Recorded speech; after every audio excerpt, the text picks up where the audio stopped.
Sir big pass வந்து எதிர்பார்த்தோன்னு சொல்ல முடியாது. ஏன்னா லாஸ்ட் சீசன் வந்து கொஞ்சம் டல்லாக தான் போச்சு.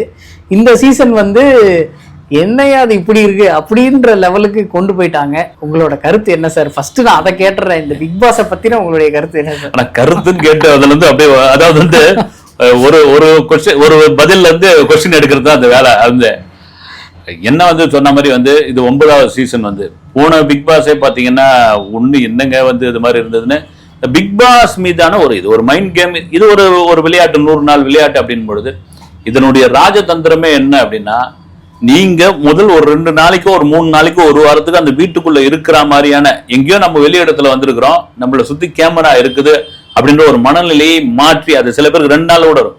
நீங்க ஒரு கொட்டடிக்குள்ள அடைச்ச ஒரு 20 பேர் என்ன பண்ணுவாங்க, அந்த 20 பேருக்குள்ள இருக்கிற மனிதம் மிருகம் 2 வெளியே வரும்போது என்ன ஆகும்ன்ற மாதிரியான ஒரு விளையாட்டு இது. இது என்னை பொறுத்த வரைக்கும் ஒரு மோசமான விளையாட்டு தான். இது மேற்கத்தியத்திலிருந்து கொண்டு வந்து இன்னைக்கு இந்தியாவில் இந்தி, கன்னடா, தெலுங்கு, தமிழ் எல்லாத்தையும் சக்சஸ்ஃபுல்லா தான் போயிட்டு இருக்கு.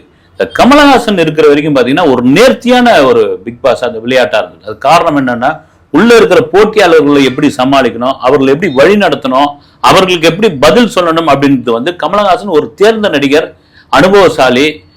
அதை தாண்டி பாத்தீங்கன்னா ஒவ்வொரு வாரமும் அதை வேற விதமா கொண்டு போவாப்புல.